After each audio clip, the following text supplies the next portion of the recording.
Hello မိထီလားဆဆ surprise ကပါတော့ဖေဖေကနေပြီးတော့တားလေးအတွက်ဝင်းနိကိတ်လေး surprise ကလေးပို့ပေးပါအောင်ဆိုလို့မင်းတို့ရန်နေရကိုတပုတ်နေရလေးပဲဖြစ်ပါတယ်ဆိုရင် video file လေးကိုတစ်ချက်လောက်ကြည့်ပေးပါဦးနော်ဟုတ်ကဲ့လာဟိုရမယ်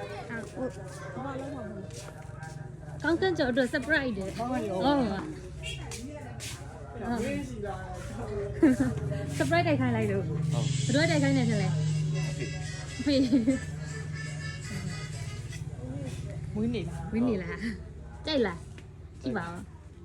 ဘောကြလားဟုတ်စကားလေးပြောခိုင်းလိုက်သေးရဲ့ဟုတ်နားလေနော်ဒီဘယ်နှစ်ပြရတော့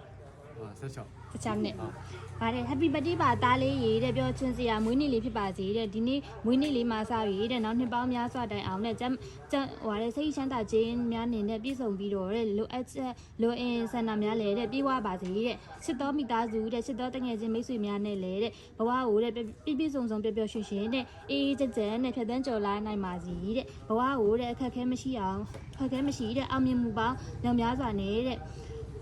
ဖြစ်တဲ့နိုင်ပါစေတဲ့မိမိနဲ့ညီမလေးအပေါ်ကိုလည်းတဲ့အကူအားထားရတဲ့သားလေးမလေးဖြစ်ပါစေမိဘတွေတဲ့ဖြစ်စေချင်တဲ့ပညာတတ်တယောက်ဖြစ်အောင်တဲ့စာကိုလည်းတဲ့စူးစမ်းတဲ့လေးလေးမမလည်းနေတဲ့အမေကိုလည်းတဲ့လေးစားပြီးတော့တဲ့အိမ်လုတ်တီ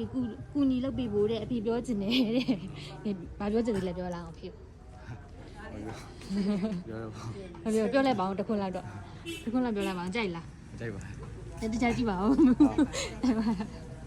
တခုလာပြောလိုက်ပါဦးလေးလေးမမနေမယ်တဲ့စားအများကြီးပြောတာလေးမမပြောရမယ်အဖေချစ်သေးလားချစ်ပါချစ်တယ်ငါပြောချင်တယ်ပြောလားပြောပါရဘူးလားရဘူးလားရင်ကဒါပထမဆုံးပေါ့ပထမဆုံးဆိုဘယ်လိုခံစားရလဲပြောလား surprise လေးလုပ်တာဆိုလေဟုတ်မဟုတ်ဘူးလေပြောတာလေပြောပါဒါပဲလားဒီချင်းခွဲရမလားမခွဲသေးဘူးမေတို့တော့အပြင်တော့အဲ့စားဦးမှာပေါ့နော်လာလိုက်မှာခုဟောချွေးဦးအကျိုးသွားတာဟုတ်ကဲ့ပါဒီမှာပုံလေးရအောင်မယ်နော်ဝင်းနိရှင်တသားလေးလည်းစိတ်ချမ်းသာခြင်းကိုကြမှာစနေပြီးဆုံးပါစီနော်ပျော်ရွှင်စရာမွေးနေ့လေးပါခုလုံးမယူအပေးလို့လည်းကျေးဇူးများတင်ပါတယ်